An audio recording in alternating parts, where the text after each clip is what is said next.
ನಮಸ್ಕಾರಗಳು ಎಲ್ರಿಗೂ. ನಾನು ಮಲ್ಲಿಕಾರ್ಜುನ್ ಎಸ್.ಕೆ. ಎಸ್.ಡಿ.ಕೆ ಪ್ರೌಢಶಾಲೆ ನಾಗರಬೆಟ್ಟದಲ್ಲಿ ಕನ್ನಡ ಶಿಕ್ಷಕನಾಗಿ ಸೇವೆಯನ್ನು ಸಲ್ಲಿಸ್ತಾ ಇದ್ದೀನಿ. ಆತ್ಮೀಯ ವಿದ್ಯಾರ್ಥಿಗಳೇ, ಕಳೆದ ಕಾಲಾವಧಿಯಲ್ಲಿ ರಂಜಾನ್, ಸುರ್ಕುಂಬ ಮತ್ತು ಸಂಭ್ರಮದ ಜೋಕಾಲಿ ಈ ಗದ್ಯವನ್ನು ಅಧ್ಯಯನ ಮಾಡ್ತಾ ಇದ್ದೀವಿ. ಅದರಲ್ಲಿ ವಿಶೇಷವಾಗಿ ರಂಜಾನ್ ಹಬ್ಬದ ಬಗ್ಗೆ ನೋಡಿದ್ದೀವಿ.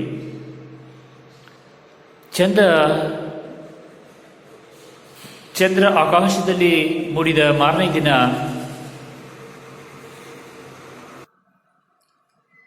ಮುಸಲ್ಮಾನ್ ಬಾಂಧವರೆಲ್ಲರೂ ರಂಜಾನ್ ಹಬ್ಬವನ್ನು ಆಚರಣೆ ಮಾಡುವಂಥದ್ದು ಬಹಳ ವರ್ಷಗಳಿಂದ ಬಂದಿರುವಂಥ ಒಂದು ಸಂಪ್ರದಾಯ. ಹಾಗಾಗಿ ಅದಿನ ರಾತ್ರಿ ಎಲ್ಲರ ಕಣ್ಣುಗಳು ಆಕಾಶದ ಕಡೆಗೆ ಚಂದ್ರನನ್ನು ನೋಡಲಿಕ್ಕೆ ಕಾತರದಿಂದ ಕಾಯ್ತಾ ಇರ್ತಾವೆ. ಕಂಜೂಸ್ ಸಹೋದರನಾದಂಥ ಮೆಹರಾಜನ ಹೆಂಡತಿ ಆಲಿಯಾ ಬಹಳ ವಿಶಾಲ ಮನೋಭಾವದವಳಾಗಿದ್ದು, ಅದಕ್ಕಾಗಿ ಅವಳು ಪ್ರತಿ ವರ್ಷ ರಂಜಾನ್ ಹಬ್ಬಕ್ಕೆ ಹೊಸ ಬಟ್ಟೆಗಳನ್ನು ಉಡುಗೊರೆಯಾಗಿ ಕೊಡ್ತಾ ಇದ್ಲು. ಅಂತೂ ಚಂದ್ರ ಕಂಡ ಆಕಾಶದಲ್ಲಿ ಹಬ್ಬದ ಸಡಗರಗಳೆಲ್ಲವೂ ನಗರದಲ್ಲಿ ತುಂಬಿಕೊಂಡರು. ಇಂದಿನ ದಿನ ರಾತ್ರಿ ನಗರದ ಬಜಾರೆಲ್ಲ ಬೆಳಕಿನ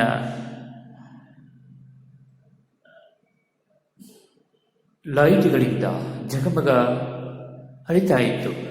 ಉಪವಾಸ ಆರಂಭವಾದ ಮೇಲೆ ಹೆಚ್ಚು ಕಡಿಮೆ ಹಗಲು ರಾತ್ರಿ ಮುಸಲ್ಮಾನ್ ಬಾಂಧವರಿಗೆ ಒಂದೇ ಆಗಿ ಪರಿಗಣಿಸ್ತಾ ಇದ್ವಿ. ಯಾಕಂದರೆ ಹಗಲೆಲ್ಲ ಉಪವಾಸ ಮಾಡಿ ಸೂರ್ಯಾಸ್ತ ಹೋಗೋದಕ್ಕಿಂತ ಮುಂಚಿತವಾಗಿ ಊಟ ಮಾಡಬೇಕಲ್ಲ, ಅದಕ್ಕಾಗಿ ಹಗಲು ರಾತ್ರಿಗಳು ಒಂದೇ ಆಗಿರ್ತಾ ಇದ್ದು. ದೀಪಾವಳಿಯ ಸಾಲು ದೀಪಗಳು ಪಳಪಳ ಹೊಳೆದ ಹಾಗೆ ದಸ್ತಾರ್ಖಾನದ ಮೇಲೆ ರಂಜಾನ್ ಹಬ್ಬದ ವಿಶೇಷವಾದಂಥ ಖಾದ್ಯಗಳು, ರುಚಿ ರುಚಿಯಾದಂಥ ಗುಲ್ಗುಲೆ, ರಹಂ ಮತ್ತು ಹಾಲಿನಿಂದ ತಯಾರಿಸಿದಂಥ ಸುರ್ಕುಂಬ, ಇವೆಲ್ಲವುಗಳನ್ನು ಪ್ರೀತಿಯಿಂದ ಬಡಿಸ್ತಕ್ಕಂಥ ಪರ್ವಿನಾಳು, ಇವೆಲ್ಲವುಗಳನ್ನು ಮನೆಗೆ ಬಂದವರಿಗೆ ಪ್ರೀತಿಯಿಂದ ಬಡಿಸ್ತಾ ಇತ್ತು. ಪರ್ವಿನಾಳ ಕೈ ತುಂಬ ಏನು ಮಾಡ್ಕೊಂಡಿದ್ಲಪ್ಪ ಅಂದರೆ ಮೆಹಂದಿ ಬಿಡಿಸ್ಕೊಂಡಿದ್ಲು. ಮತ್ತು ಮಾತಿಗೂ ಅಲ್ಲಾಡಿಸ್ತಕ್ಕಂತಹ ಕಿವಿಯೊಳಗಡೆ ಜುಮುಕಿ ಅಲ್ಲಾಡ್ತಾ ಇದ್ದವು. ಅತ್ತರಿನ ಸುವಾಸನೆ ಇತ್ತು. ಮತ್ತು ಈ ಮುಬಾರಕ್ ಅನ್ನುವಂತಹ ಮಾತು ಕೂಡ ಇತ್ತು. ಇವೆಲ್ಲವುಗಳು ನೆರೆದವರ ಹೃದಯದಲ್ಲಿ ಖುಷಿಯನ್ನು ಉಣಪಡಿಸ್ತಾ ಇದ್ದು. ಮನೆಗೆ ಬಂದಾದ್ಮೇಲೆ ಅಮಿನಾ ಫೋನ್ ಮಾಡಿದ್ರು. ನಮ್ಮನೆಗೆ ಸುರುಕುಂಬ ಕೂಡ್ಲಿಕ್ಕೆ ಯಾಕೆ ನೀನು ಬರಲಿಲ್ಲ ಅನ್ನುವಂಥ ಉದ್ದೇಶಕ್ಕಾಗಿ ಕೋಪ ಮಾಡಿಕೊಂಡಿದ್ದು. ಇನ್ನೊಂದು ದಿನ ಗೆಳತಿಯರೆಲ್ಲ ಸೇರಿಕೊಂಡು ಹಾಲಿನ ಕೀರು ಕುಡಿಯುವುದಕ್ಕಾಗಿ ಬರ್ತೇವೆ ಅನ್ನುವಂಥ ಭರವಸೆಯನ್ನು ಕೊಟ್ಟ ಮೇಲೆ ಅವರು ಸಮಾಧಾನ ಮಾಡಿಕೊಂಡ್ಲ. ಈ ಕಡೆ ಒಂದು ಘಟನೆಯನ್ನು ಕೂಡ ಇಲ್ಲಿ ಕೆ ನೀಲ ಅವರು ನಮ್ಮ ಹತ್ರ ಹಂಚ್ಕೊಳ್ಳುವಂಥ ಒಂದು ಪ್ರಯತ್ನವನ್ನು ಮಾಡ್ತಾರೆ. ದೇವಣವ ಗ್ರಾಮದ ಮುಸಲ್ಮಾನ್ ಧರ್ಮಕ್ಕೆ ಸೇರದೇ ಇರುವಂಥ ಇಬ್ಬರು ಯುವಕರು ಒಂದು ತಿಂಗಳು ಪೂರ್ತಿ ಉಪವಾಸವಿದ್ದು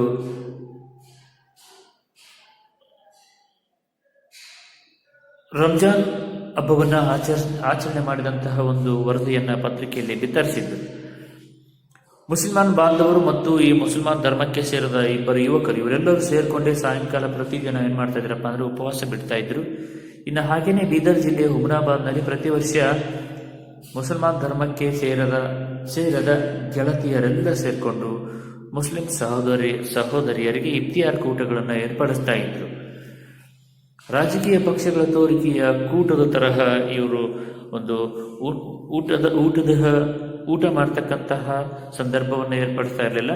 ಬಹಳ ಪ್ರೀತಿಯಿಂದ ಹೃದಯಾಂತರಾಳದಿಂದ ಆ ಇಫ್ತಿಯಾರ್ ಕೂಟವನ್ನು ಅವರಿಗಾಗಿ ಆಯೋಜನೆ ಮಾಡ್ತಾ ಇದ್ರು. ಉಲ್ಲಾಸದಿಂದ ಆಡಿ ನಲಿದು ಹೃದಯಾಂತರಾಳದಿಂದ ಪರಸ್ಪರ ಸ್ನೇಹ ಹಂಚಿಕೊಳ್ಳುವಂತಹ ಸಮಯ ಅದು.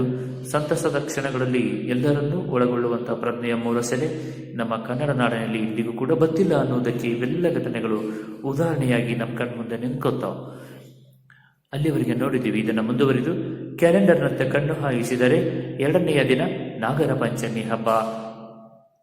ಅಂಗಳದಲ್ಲಿ ನೆರೆದಿದ್ದ ಗೆಳತಿಯರು ತಮ್ಮಲ್ಲೇ ಚರ್ಚಿಸುತ್ತಿದ್ದರು. ಗೊರಳಿ ಕಟ್ಟಿದ್ದ ಹುತ್ತದಲ್ಲಿ ಆವಿರುವುದೆಂದು ಭ್ರಮಿಸಿ ಹಾಲು ಹಾಕಿ ಜೋಳದ ಅಳ್ಳಿಟ್ಟು ಚೆಲ್ಲಾಡಿ ನೈವೇದ್ಯ ಕೊಡುವುದು ಅಂತೆಲ್ಲ ನೆನಪಿಸಿಕೊಳ್ಳುತ್ತಿದ್ದರು. ಅದರಲ್ಲೊಬ್ಬಳು ಥಟ್ಟನೆ ಬಸವಣ್ಣನ ವಚನ ನೆನಪಿಸಿದಳು. ಕಲ್ಲ ನಾಗರ ಕಂಡರೆ ಹಾಲೆರೆ ಎಂಬುವರಯ್ಯ, ದಿಟದ ನಾಗರ ಕಂಡರೆ ಕೊಲ್ಲೆಂಬುವರಯ್ಯ. ಬಸವ ಕೇಂದ್ರದವರು ನಾಗರ ಪಂಚಮಿಯ ದಿನ ಹುತ್ತದ ಹತ್ತಿರ ದೊಡ್ಡ ಬಗೋಣಿ ಇಟ್ಟುಕೊಂಡು ಹುತ್ತಕ್ಕೆ ಸುರಿದ ಹಾಲು ಹಾವು ಕುಡಿಯುವುದಿಲ್ಲ ಎಂದು ಮೈಕಿನಲ್ಲಿ ಹೇಳುತ್ತಾ ಜಾಗೃತಿ ಕಾರ್ಯಕ್ರಮ ನಡೆಸಿದ್ದು ಮತ್ತು ಹಾಲನ್ನು ಬಗೋಣಿಯಲ್ಲಿ ಸೇಕರಿಸಿಕೊಂಡು ಅನಾಥಾಶ್ರಮದ ಮಕ್ಕಳಿಗೆ ಕೊಟ್ಟು ಬಂದಿದ್ದು ನೆನಪಾಯಿತು. ಲೇಖಕಿ ಕೆ. ನೀಲಾ ಅವರು ತಮ್ಮ ಕಣ್ಣುಗಳನ್ನು ಕ್ಯಾಲೆಂಡರ್ ಕಡೆ ಹಾಯಿಸ್ತಾರೆ. 2ನೇ ದಿನ ನಾಗರ ಪಂಚಮಿ ಹಬ್ಬ ಇತ್ತು. ರಂಜಾನ್ ಮುಗಿದ ಮೇಲೆ 2ನೇ ದಿನ ನಾಗರ ಪಂಚಮಿ ಹಬ್ಬ ಇತ್ತು. ಅಂಗಳದಲ್ಲಿ, ಮನೆಯ ಮುಂದೆ ಇರುವಂತಹ ಅಂಗಳದಲ್ಲಿ ಸಾಕಷ್ಟು ಮಹಿಳೆಯರು ಸೇರ್ಕೊಂಡಿದ್ರು. ಸಾಕಷ್ಟು ಮಹಿಳೆಯರು ಸೇರ್ಕೊಂಡು ತಮ್ಮಲ್ಲಿ ಚರ್ಚೆ ಮಾಡ್ತಾ ಇದ್ರು. ಏನಂತ ಚರ್ಚೆ ಮಾಡ್ತಾ ಇದ್ರು? ಆ ಗೊರಲಿ ಕಟ್ಟಿದಂತಹ ಹುತ್ತಕ್ಕೆ, ಆ ಗೊರಲಿ ಕಟ್ಟಿದಂತಹ ಹುತ್ತದಲ್ಲಿ ಹಾವಿದೆ ಅಂತೇಳಿ ಅದಕ್ಕೆ ಹಾಲು ಹಾಕಿ, ಜೋಳದ ಹಳ್ಳಿಟ್ಟು ಇವುಗಳನ್ನೆಲ್ಲ ಹಾಕಿ ನೈವೇದ್ಯ ಕೊಡಬೇಕು ನಾವು ಈ ದಿನ ಅಂತೇಳಿ ತಮ್ಮೊಳಗೆ ಚರ್ಚೆ ಮಾಡ್ಕೊತಾ ಇದ್ರು.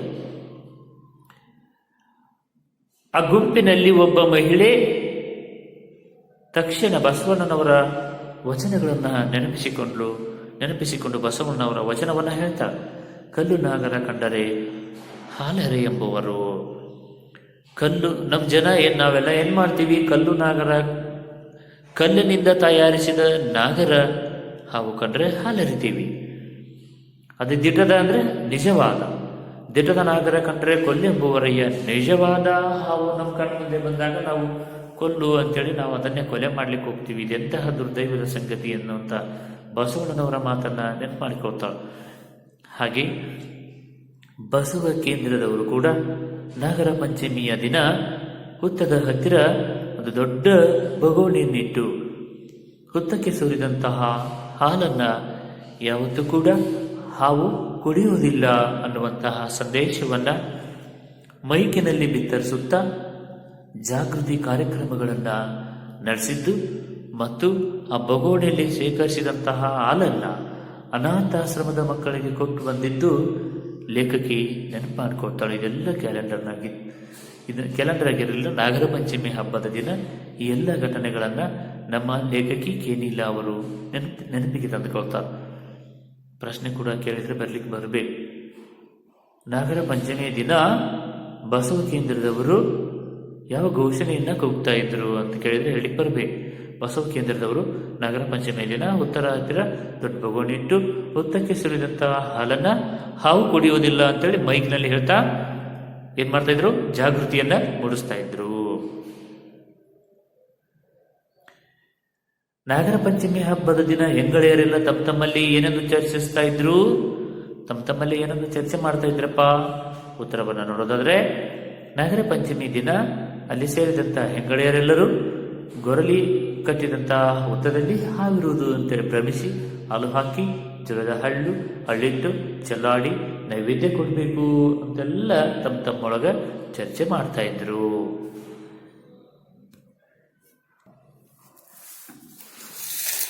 ಈಗ ನಾವೇನು ಮಾಡುವುದು?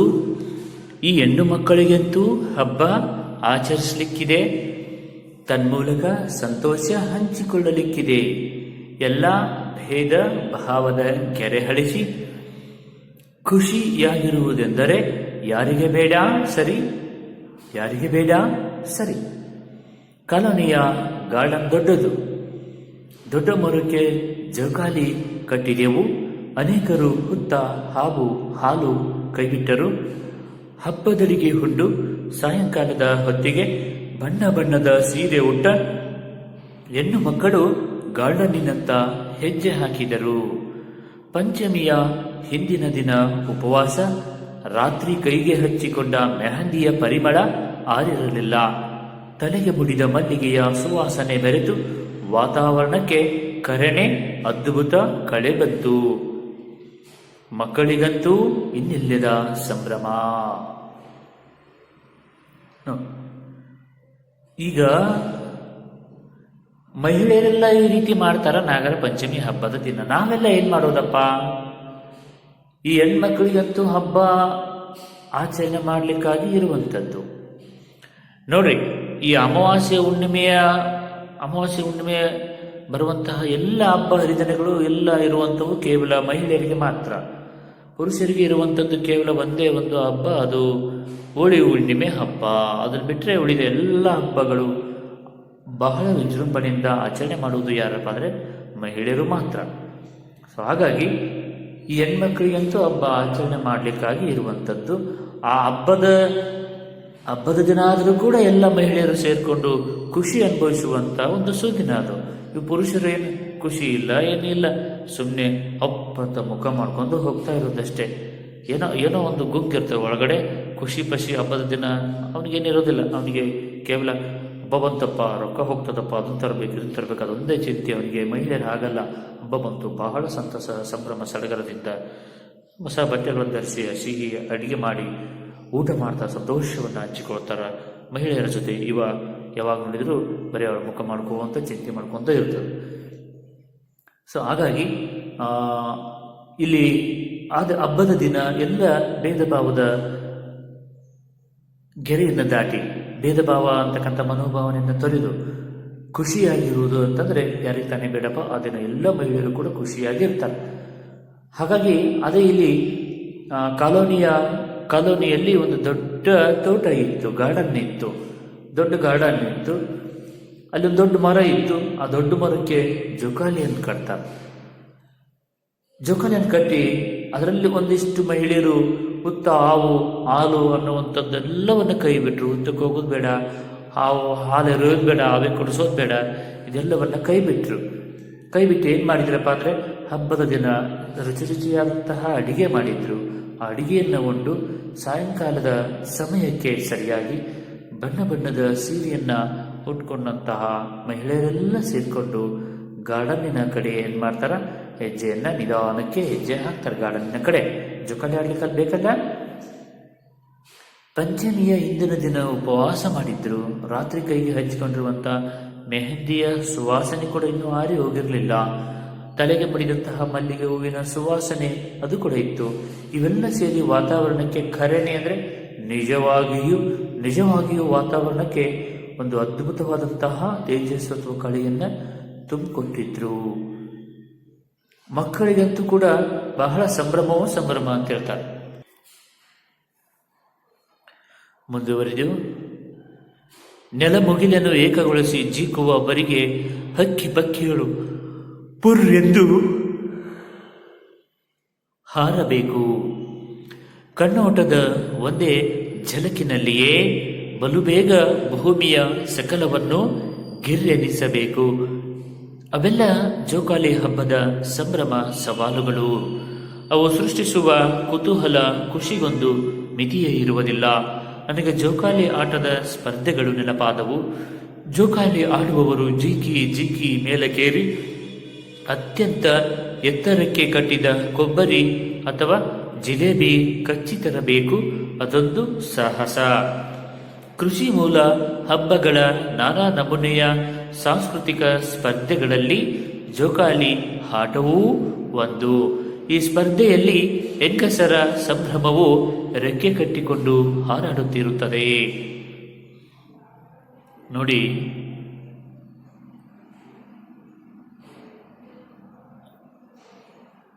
ಮಕ್ಕಳಿಗಂತೂ ಈ ನಾಗರ ಪಂಚಮಿ ಹಬ್ಬದ ದಿನ ಇನ್ನಿಲ್ಲದಂಥ ಸಂಭ್ರಮ ತುಂಬಿಕೊಂಡಿತ್ತು. ಯಾಕೆ ಅವರೆಲ್ಲರಿಗೂ ಬಹಳ ಸಂತಸ ಸಂಭ್ರಮ ಅಂತಂದರೆ ಆ ದಿನ ಆಕಾಶ ಮತ್ತು ಭೂಮಿ ಎರಡು ಒಂದಾಗಬೇಕು. ಆಕಾಶ ಭೂಮಿ ಎರಡು ಒಂದಾಗುವ ಹಾಗೆ ಜೀಕೋಡಿ ಥರ ಅಂದ್ರೆ ತಮ್ಮಿಂದ ತಾವೇ ತೂಗಿಕೊಳ್ಳುವುದು. ಜೋಕಾಲಿ ಮೇಲೆ ಕೂತು ತೂಕೊಂತಾರಲ್ಲ, ಅದಕ್ಕೆ ನಾವು ಜೀಕೋದು ಅಂತ ಕರಿತೀವಿ. ತಮ್ಮಷ್ಟಕ್ಕೆ ತಾವೇ ತೂಗಿಕೊಳ್ಳುವಂಥ ಒಂದು ಪರಿಗೆ ಆಕಾಶದಲ್ಲಿ ಹಾರಾಡ್ತಾ ಇರುವಂತಹ ಅಕ್ಕಿ ಪಕ್ಷಿಗಳೇ ಪುರ್ರಂತ ಎಂದು ಹಾರಿ ಹೋಗಬೇಕು. ನೋಡ್ತಾ ಇರುವಂತೆ ಕಣ್ಣಿನ ನೋಟದ ಒಂದೇ ಒಂದು ಝಲಕಿನಲ್ಲಿ ಬಹಳ ವೇಗವಾಗಿ ಭೂಮಿಯ ಎಲ್ಲವನ್ನ ಗಿರಿಕಿ ಹೊಡೆಯುವ ಹಾಗೆ ತೂಗಿಕೊಳ್ತಾ ಇದ್ರು ಜೋಕಾಲಿಯನ್ನ. ಸೊ ಇವೆಲ್ಲ ಜೋಕಾಲಿ ಹಬ್ಬದ ಸಂಭ್ರಮದ ಸವಾಲುಗಳಿವೆಲ್ಲ. ಹಾಗೆ ಅವು ಸೃಷ್ಟಿ ಮಾಡುವಂತಹ ಕುತೂಹಲ ಮತ್ತು ಖುಷಿಗೆ ಯಾವತ್ತೂ ಕೂಡ ಲಿಮಿಟ್ ಇರೋದಿಲ್ಲ, ಮಿತಿಯೇ ಇರೋದಿಲ್ಲ. ಹಾಗಾಗಿ ಲೇಖಕಿಗೆ ಜೋಕಾಲಿ ಆಟದ ಸ್ಪರ್ಧೆಗಳು ಕೂಡ ನೆನಪಾಗ್ತವ. ಜೋಕಾಲಿ ಆಡ್ತಕ್ಕಂಥವರು ಬಹಳ ವೇಗವಾಗಿ ಜಿಕ್ಕಿ ಮೇಲ್ಗಡೆ ಒಂದು ಕೊಬ್ಬರಿ ಬಟ್ಲ ಕಟ್ಟಿರ್ತಾರೆ. ನೀವು ನೋಡಿದಿರ ವಿದ್ಯಾರ್ಥಿಗಳೇ, ಜೋಕಾಲಿ ಕಟ್ಟಿರ್ತಾರೆ ಒಂದು ಟೊಂಗೆಗೆ ಮೇಲೆ ಸ್ವಲ್ಪ ದೂರದಲ್ಲಿ ಬಹಳ ಎತ್ತರಕ್ಕೆ ಒಂದು ಕೊಬ್ಬರಿ ಬಟ್ಲ ಕಟ್ಟಿರ್ತಾರೆ. ಜಿಕ್ಕಿ ಏನ್ ಮಾಡಬೇಕು, ಆ ಕೊಬ್ಬರಿ ಬಟ್ಲವನ್ನ ಹರಿಕೊಂಡು ಬರಬೇಕು. ಅದು ಬಾಯಿಂದ ಹರ್ಕೊಂಡು ಬರಬೇಕು. ಯಾರು ಕೊಬ್ಬರಿ ಬಟ್ಲವನ್ನ ಹರ್ಕೊಂಡು ಬರ್ತಾರೆ ಅವರು ಆ ಸ್ಪರ್ಧೆಯಲ್ಲಿ ವಿಜೇತರಾಗಿದ್ದಾರೆ ಅಂತೇಳಿ ಅವ್ರಿಗೆ ಬಹುಮಾನವನ್ನು ಕೂಡ ಕೊಡ್ತಾ ಇದ್ರು. ಇದನ್ನ ಲೇಖಕಿ ನೆನ್ಪು ಮಾಡಿಕೊಡ್ತಾರೆ. ಕೊಬ್ಬರಿ ಬಟ್ಲ ಅಥವಾ ಜಿಲೇಬಿ ಕಟ್ಟಿರ್ತಾ ಇದ್ರೆ ಅದನ್ನ ಬಾಯಿಂದ ಕಚ್ಕೊಂಡು ತರಬೇಕು. ಸೊ ಅದೊಂದು ಸರಳವಾಗಿರುವಂತಹ ಕೆಲಸ ಅದೇನಾಗಿರಲಿಲ್ಲ, ಅದೊಂದು ಅದ್ಭುತವಾದಂತಹ ಸಾಹಸದ ಕೆಲಸ ಆಗಿತ್ತು. ಬಹಳ ಎತ್ತರಕ್ಕೆ ಆ ಕೊಬ್ಬರಿ ಬಟ್ಲವನ್ನು ಕಟ್ಟಿರ್ತಾ ಇದ್ರು. ಬಹಳ ಮೇಲಕ್ಕೆ ಹೋದಾಗ ಅದನ್ನು ತೆಗೆದುಕೊಂಡು ಬರಬೇಕಾಗಿದೆ. ಅದನ್ನು ತೆಗೆದುಕೊಂಡು ಬರುವಂಥ ಸಾಹಸ ಇದೆ. ಕೃಷಿ ಮೂಲ ಹಬ್ಬಗಳ ನಾನಾ ನಮೂನೆಯ ಸಾಂಸ್ಕೃತಿಕ ಸ್ಪರ್ಧೆಗಳು ಸಾಕಷ್ಟು ಇರ್ತಾ ಇದ್ವು. ಅದರಲ್ಲಿ ಈ ಜೋಕಾಲಿ ಕೂಡ ಒಂದು ಅಂತ ಹೇಳ್ತಾರೆ. ಈ ವಿಶೇಷವಾಗಿ ಈ ಹಬ್ಬದ ಸ್ಪರ್ಧೆಯಲ್ಲಿ ಹೆಂಗಸರ ಸಂಭ್ರಮ ಏನಿರ್ತದೆ ಬಹಳ ಇರ್ತದೆ. ಒಂದು ರೀತಿ ಅವರು ಹಕ್ಕಿಯ ಹಾಗೆ ನಮಗೆ ರೆಕ್ಕೆನೆ ಬಂದಿದ್ದಾವ ಅನ್ನೋ ರೀತಿಯಲ್ಲಿ ರೆಕ್ಕೆ ಕಟ್ಕೊಂಡು ಹಾರಾಡ್ತಾ ಇರ್ತಾರೆ ಮಹಿಳೆಯರು ಆ ಜೋಕಾಲಿಯ ಸಂಭ್ರಮದ ದಿನದಲ್ಲಿ. ಹೈದರಾಬಾದ್ ಕರ್ನಾಟಕದ ಹೆಣ್ಣು ಮಕ್ಕಳು ಗಂಡನ ಮನೆಯ 4 ಗೋಡೆಗಳ ನಡುವೆ ಎಷ್ಟೆಲ್ಲ ನಿರ್ಬಂಧಗಳಲ್ಲಿ ಬದುಕು ಸೆಣಸುತ್ತಾ ಜಿಂದಗಾಣಿಯನ್ನ ಮುನ್ನಡೆಸುತ್ತಿದ್ದರು. ಅವರ ಸಂಕಟ ನೋವುಗಳು ಸುಖ ಸಂತೋಷಗಳು ಬುಲಾಯಿಗಳಲ್ಲಿ ಹಾಡುಗಳಾಗಿ ಬರುತ್ತಿದ್ದವು. ಎಲ್ಲರೂ ಕೈ ಹಿಡಿದುಕೊಂಡು ಗೋಲಾಗಿ ನಿಂತರು. ಹಾಡು ಮೊದಲುಗೊಂಡಿತು ಹೇಳ್ತಾರೆ ಲೇಖಕರು. ಹೈದರಾಬಾದ್ ಕರ್ನಾಟಕದ ಹೆಣ್ಮಕ್ಕಳು ಗಂಡನ ಮನೆಯೊಳಗ, ವಿಶೇಷವಾಗಿ 4 ಗೋಡೆಗಳ ಮನೆಯೊಳಗ, ಗಂಡನ ಮನೆಯ 4 ಗೋಡೆಗಳ ನಡುವೆ ಬಹಳ ನಿರ್ಬಂಧಗಳು ಇರ್ತಾ ಇದ್ವು. ನಮ್ಮ ಹೈದರಾಬಾದ್ ಕರ್ನಾಟಕದ ಭಾಗದಲ್ಲಿ ನಿರ್ಬಂಧಗಳು ಬಹಳ. ಆ ಗಂಡನ ಮನೆಯವರು ಹಾಕ್ತಕ್ಕಂತಹ ನಿರ್ಬಂಧಗಳನ್ನು ಸಹಿಸಿಕೊಂಡು 4 ಗೋಡೆಗಳ ಮಧ್ಯದಲ್ಲಿ ಬದುಕನ್ನು ಸೆಣಸ್ತಾ ಒಂದು ರೀತಿ ಗಾಣದ ಎತ್ತು ಅಂತ ಹೇಳ್ತವಲ್ಲ, ಆ ಗಾಣದ ಎತ್ತಿನ ರೀತಿಯಲ್ಲಿ ಬದುಕನ್ನು ಮುನ್ನಡೆಸ್ತಾ ಇದ್ರು. ಅವರು ಆ ಸಂದರ್ಭದಲ್ಲಿ ಅನುಭವಿಸುವಂತಹ ಸಂಕಟ ನೋವುಗಳಿರ್ಬೋದು, ಮತ್ತೆ ಸುಖ ಸಂತೋಷಗಳಿರ್ಬೋದು, ಇವೆಲ್ಲ ಬುಲಾಯಿ ಹಾಡುಗಳಾಗಿ ಹೊರಗಡೆ ಬರ್ತಾ ಇತ್ತು. ಎಲ್ಲರೂ ಕೈ ಹಿಡಿದುಕೊಂಡು ಗೋಲಾಗಿ ನಿಂತ್ಕೊಂಡು ಹಾಡುಗಳನ್ನು ಹಾಡ್ತಾ ಇದ್ರು. ಹಾಡು ಪ್ರಾರಂಭ ಆಗ್ತಾ ಇತ್ತು. ನಾಗರ ಪಂಚಮಿ ನಾಡಿನಾಗ ನಾರ್ಯಾರ ಹಬ್ಬ ಏನು ಹುಬ್ಬ ಸುವನಾರಿ, ಹಂಚಿಕೆನು ಮಾಡಲಿ ತಂಗಿ ಎಚ್ಚ ತರಲಾಕ, ಈಗ ಮುಂಚಿನಂಗ ದಿನಮಾನವಿಲ್ಲ ಎಲ್ಲ ಮಾಡೋದಕ ಸುವನಾರಿ. ಏರುತ್ತಿರುವ ಬೆಲೆಗಳು, ಹಬ್ಬದಡಿಗೆಯೂ ಮಾಡಲಿಕ್ಕಾಗದ ಪರಿಸ್ಥಿತಿ, ತವರಿಗೆ ಬಂದ ಮಗಳು ಗಂಡನ ಮನೆ ವಾರ್ತೆ ಹೇಳುವುದು, ಹೀಗೆ ಮಹಿಳೆಯೊಬ್ಬಳು ಪಡುವ ಪಾಡೆಲ್ಲವನ್ನು ಪಂಚಮಿ ಹಬ್ಬದ ಬುಲಾಯಿ ಸಂದರ್ಭದಲ್ಲಿ ಹಾಡಾಗಿಸುವಳು. ಬುಲಾಯಿಗೆ ನೆರೆದ ಹೆಣ್ಣು ಮಕ್ಕಳೆಲ್ಲ ಖಂಡಿತ ತವರು ನೆನೆದು ಭಾವುಕರಾಗಿದ್ದು ಹೌದು. ಇವರೆಲ್ಲರ ಜೀವನ ಜೋಕಾಲಿ ಹೀಗೆ ನಗುತ್ತಾ ಸ್ನೇಹ ಸೌಹಾರ್ದತೆಯಲ್ಲಿ ಜೀಕುತ್ತಲಿರಲಿ ಮನಸ್ಸ ಹಕ್ಕಿ ಹಾರೈಸುತ್ತಾ ಹೊಲಿಯುತ್ತಿತ್ತು. ಉತ್ತರ ಹೈದರಾಬಾದ್ ಕರ್ನಾಟಕದ ಭಾಗದಲ್ಲಿ ಮಹಿಳೆಯರು ಗಂಡನ ಮನೆಯಲ್ಲಿ ಅನುಭವಿಸಿದಂಥ ಸುಖ ದುಃಖಗಳು, ನೋವು ನಲಿವು, ಸಂಕಟ ಇವೆಲ್ಲವುಗಳನ್ನ ಬುಲಾಯಿ ಹಾಡುಗಳಲ್ಲಿ ಅದನ್ನು ಹಂಚ್ಕೋತಾ ಇದ್ರು. ತಮ್ಮ ಭಾವನೆಗಳನ್ನು ವ್ಯಕ್ತಪಡಿಸ್ತಾ ಇದ್ರು. ಆ ಬುಲಾಯಿ ಹಾಡನ್ನು ಹಾಡಲಿಕ್ಕಾಗಿ ಮಹಿಳೆಯರೆಲ್ಲರೂ ಕೈ ಹಿಡ್ಕೊಂಡು ಗೋಲಾಕಾರದಲ್ಲಿ ನಿಂತ್ಕೊತಾ ಇದ್ರು. ಗೋಲಾಕಾರದಲ್ಲಿ ನಿಂತ್ಕೊಂಡು ಹಾಡು ಹಾಡಲಿಕ್ಕೆ ಪ್ರಾರಂಭ ಮಾಡ್ತಾ ಇದ್ರು. ನಾಗರ ಪಂಚಮಿ ನಾಡಿನಾಗ ಅಂತೇಳಿ. ಯಾವ ಹಬ್ಬ ಇದು? ನಾರಿಯರ ಹಬ್ಬ.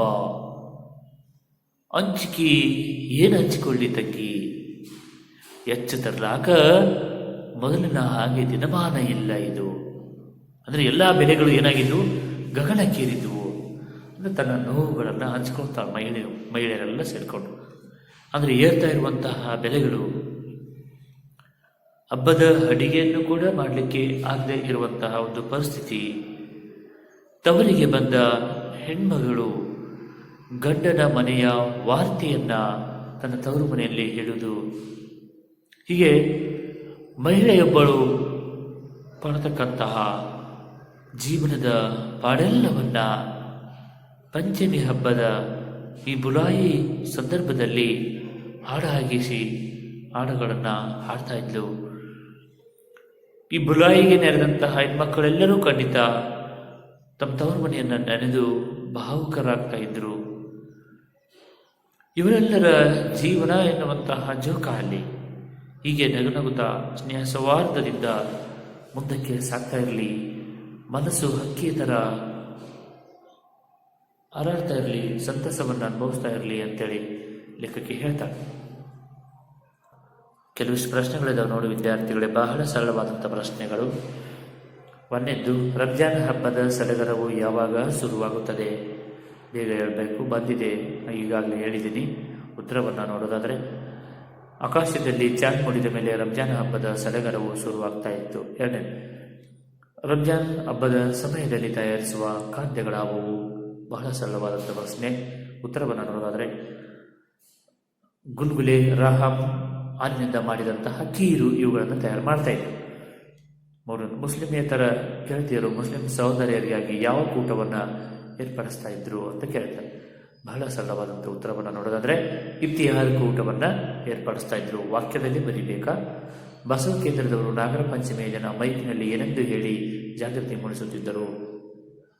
ಹುತ್ತಕ್ಕೆ ಇರಿದಂಥ ಉತ್ತರವನ್ನು ನೋಡೋದಾದರೆ, ಹುತ್ತಕ್ಕೆ ಇರಿದಂಥ ಹಾಲನ್ನು ಹಾವು ಕುಡಿಯುವುದಿಲ್ಲ ಅಂತೇಳಿ ಮೈಕಿನಲ್ಲಿ ಅನೌನ್ಸ್ ಮಾಡ್ತಾಯಿದ್ರು. ಹುತ್ತಕ್ಕೆ ಇರಿದಂಥ ಹಾಲನ್ನು ಹಾವು ಕುಡಿಯುವುದಿಲ್ಲ ಅಂತ ಹೇಳ್ತಾಯಿದ್ರು. ಐದನೇದು, ಹೆಂಗಸರು ಗುಲಾಗಿ ನಿಂತು ಆಡುತ್ತಿದ್ದ ಬುಲಾಯಿ ಹಾಡು ಯಾವುದು? ಇನ್ನೇಗೆ ಹೇಳಿದ್ದೀನಿ. ಐದು ಉತ್ತರವನ್ನು ನೋಡೋದಾದರೆ, ಹೆಂಗಸರು ಗುಲಾಗಿ ನಿಂತು ನಾಗರ ಪಂಚಮಿ ನಡಿನಾಗ ನಾರ್ಯಾರ ಹಬ್ಬ ಎನ್ನುವ ಸುವನಾರಿ ಹಂಚಿಕೆ ಮಾಡಲೇನು ತಂಗಿ ಎಚ್ಚ ತರ್ಲಾಕ ಈಗ ಮುಂಚಿನಾಗ ದಿನಮಾನವಿಲ್ಲ ಎಲ್ಲ ಮಾಡೋದಕ್ಕೆ ಸುವನಾರಿ. ಪದ್ಯದ ರೂಪದಲ್ಲಿ, ಹಾಡಿನ ರೂಪದಲ್ಲಿ ಅದನ್ನು ಬರಿಬೇಕು. ಬರೀತಿರಲ್ಲ ವಿದ್ಯಾರ್ಥಿಗಳೇ, ಪೇರೊಳಗೆ ಬರೆದ್ಬಿಡಿ, ನೇರವಾಗಿ ಇದನ್ನು ಪೇರೊಳಗೆ ಬರೀರಿ. ಬಹಳ ಸರಳವಾಗಿರುವಂಥ ಒಂದು ಗದ್ಯ ಇದು. ಎಲ್ಲರಿಗೂ ಅರ್ಥವಾಗಿದೆ ಅಂತ ಅಂದ್ಕೊಳ್ತೀನಿ. ಮತ್ತೆ ಮುಂದಿನ ಕಾಲಾವಧಿಯಲ್ಲಿ ಮುಂದಿನ ಗದ್ಯ ಭಾಗವನ್ನು ಅಧ್ಯಯನ ಮಾಡ್ತಾ ಹೋಗೋಣ. ಅಲ್ಲಿವರೆಗೆ ಎಲ್ಲರಿಗೂ ಧನ್ಯವಾದಗಳು.